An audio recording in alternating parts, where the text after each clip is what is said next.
दोस्तों, राहुल गांधी ने संसद में धरना किया तो पीएम मोदी ने अपने मंत्री जेपी नड्डा को आगे किया और नड्डा साहब ने आकर जो बोला वो इस बात को दिखाता है कि 21वीं सदी में देश की जनता को कैसे महामूर्ख मान लिया गया है। इसीलिए मंत्री ऐसी बातें करते हैं जिससे जनता की सेहत पर कोई ज्यादा फर्क नहीं पड़ता है। राहुल गांधी के धरने पर फुटेज खाने का आरोप लगाते हुए जेपी नड्डा क्या लॉजिक देते हैं, एक एक बात का विश्लेषण करेंगे इस वीडियो में। जेपी नड्डा क्या आरोप लगाते राहुल गांधी के धरने को लेकर, जरा सुनिए। आज पूरा देश एक बार फिर से राहुल गांधी की उस सस्ती और ध्यान भटकाने वाली राजनीति का गवाह बन रही है, जिसका प्रदर्शन उन्होंने आज संसद मार्ग थाने के बाहर जो किया वो सबने देखा है। राहुल गांधी जी का आज का यह धरना न तो छात्रों के लिए है और न ही न्याय के लिए है। यह कांग्रेस पार्टी की राजनीतिक हताशा का प्रतीक है और राहुल गांधी की फुटेज खाने की भूख है। पूरा देश जानता है कि 20 जुलाई की घटना को लेकर माननीय सर्वोच्च न्यायालय ने पहले ही संज्ञान ले लिया है और पूर्व जज की अध्यक्षता में एक 5 सदस्यीय उच्च अधिकार प्राप्त समिति का गठन भी किया गया है। जब देश की सबसे बड़ी अदालत मामले की जांच कर रही है तो आज थाने के बाहर जाकर कैमरे के सामने बैठकर राहुल गांधी क्या साबित करना चाहते हैं? क्या नेता प्रतिपक्ष का देश की न्यायपालिका पर विश्वास नहीं है क्या?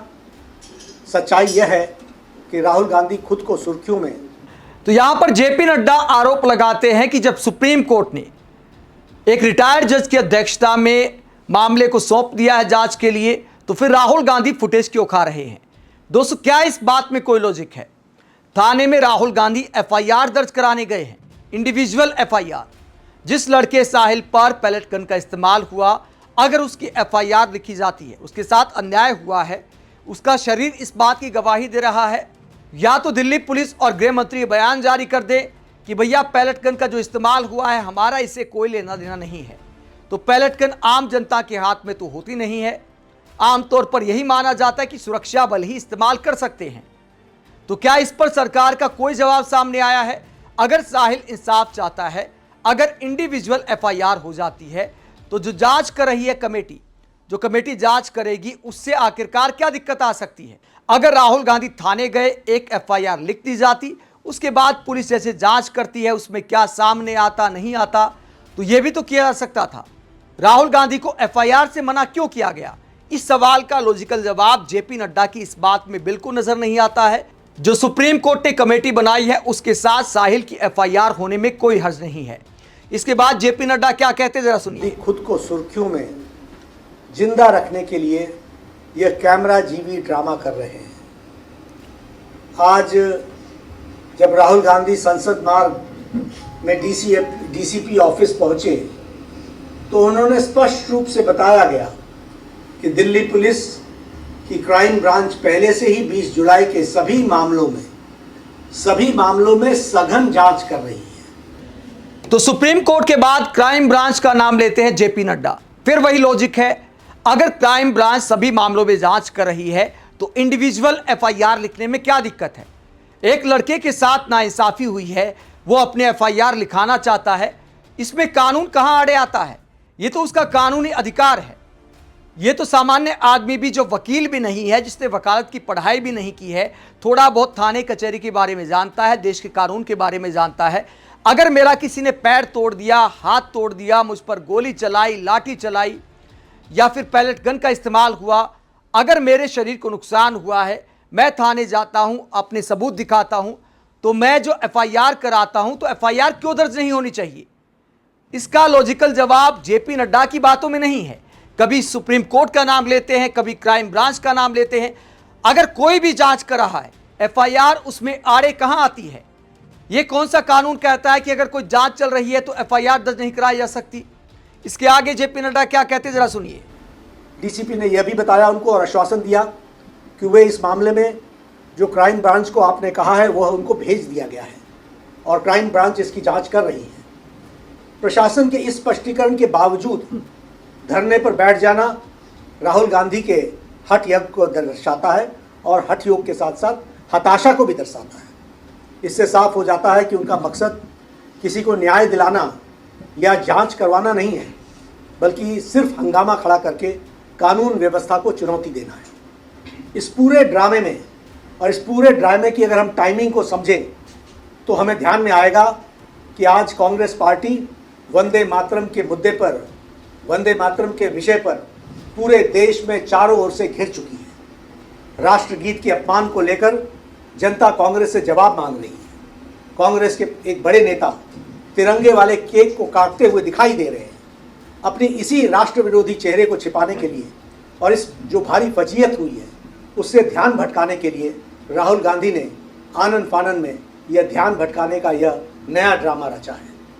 राहुल गांधी लोकतंत्र और बहस की बड़ी बड़ी बातें करते हैं, लेकिन जब देश के माननीय गृह मंत्री जी ने संसद में उन्हें सीधी चुनौती दी कि आइए संसद में बैठिए, संसद में चर्चा कीजिए, हम हर मुद्दे पर चर्चा करने के लिए तैयार हैं, तो वो पूरी की पूरी कांग्रेस पार्टी संसद की चर्चा से भाग खड़ी है। संसद के पटल पर जवाब देने की हिम्मत नहीं है, इसलिए सड़क पर बैठकर नौटंकी की जा रही है। आदरणीय प्रधानमंत्री श्री नरेंद्र मोदी जी के पहले ही उन्होंने कह दिया है कि कांग्रेस एक परजीवी पार्टी है। जो भी पार्टी कांग्रेस के साथ जुड़ती है उससे वो ताकत लेती है और उसी पार्टी को समाप्त कर देती है। अब कांग्रेस पार्टी बच्चों और छात्रों के भविष्य को भी खत्म करने पर आमदा है। भारतीय जनता पार्टी स्पष्ट करना चाहती है कि देश संविधान, कानून और न्यायिक प्रक्रियाओं से चलता है, न कि किसी परिवार के हठयोग या कैमरा के प्रति उनके प्रेम से चलता है।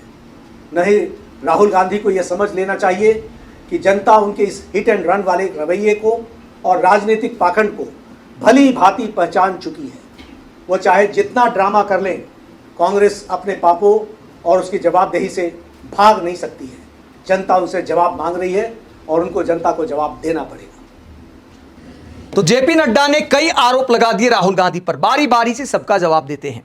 जेपी नड्डा ने कहा कि वंदे मातरम के असल मुद्दे से ध्यान भटकाने के लिए राहुल गांधी थाने में जाकर धरने पर बैठे हैं। बताइए, देश में अनेक मुद्दे हैं, लेकिन मंत्री साहब कहते हैं कि चारों ओर से देश ने घेर लिया है वंदे मातरम के अपमान के मुद्दे पर कांग्रेस को, इसीलिए ध्यान भटकाया जा रहा है असल मुद्दे से। जब स्कूलों को छुपाने के लिए सरकारी आदेश जारी करने पड़ रहे हैं कि कैमरे लेकर आप नहीं जा सकते, तो असल मुद्दा स्कूल है या वंदे मातरम का अपमान है कि 6 पैरा गाएंगे या 2 पैरा गाएंगे। क्या हमारे देश के टीवी चैनलों में 90% स्टाफ गा सकता है पूरा वंदे मातरम? मैं चैलेंज देता हूं, अगर एक दिन रट्टा भी लगा दे तो भी नहीं गा पाएंगे।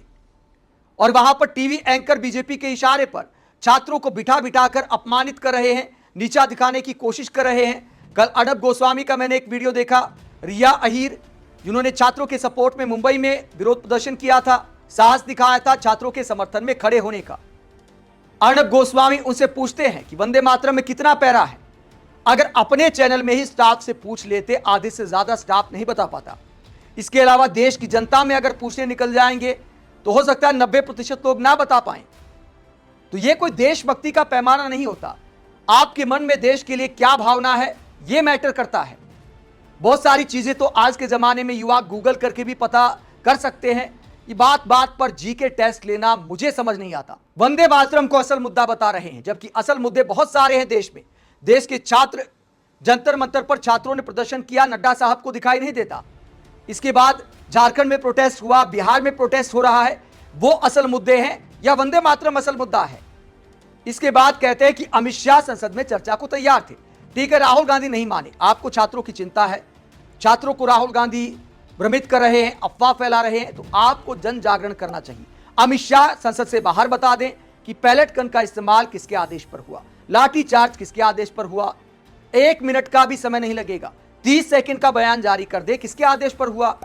दूध का दूध, पानी का पानी हो जाएगा। राहुल गांधी पर आरोप लगाते हुए जेपी नड्डा कहते हैं कि देश कानून से चलेगा, संविधान से चलेगा। तो अगर किसी पर पैलेट गन का इस्तेमाल हुआ है, वो व्यक्ति अपनी एफआईआर दर्ज कराने जाता है, क्या यह कानून के दायरे में नहीं आता है? बताइए, कौन सा लॉजिक कहता है कि यह कानूनी बात नहीं है? आप इस पूरे मसले को लेकर क्या सोचते हैं? कमेंट बॉक्स में अपनी राय जरूर दें, साथ ही चैनल को सब्सक्राइब करें।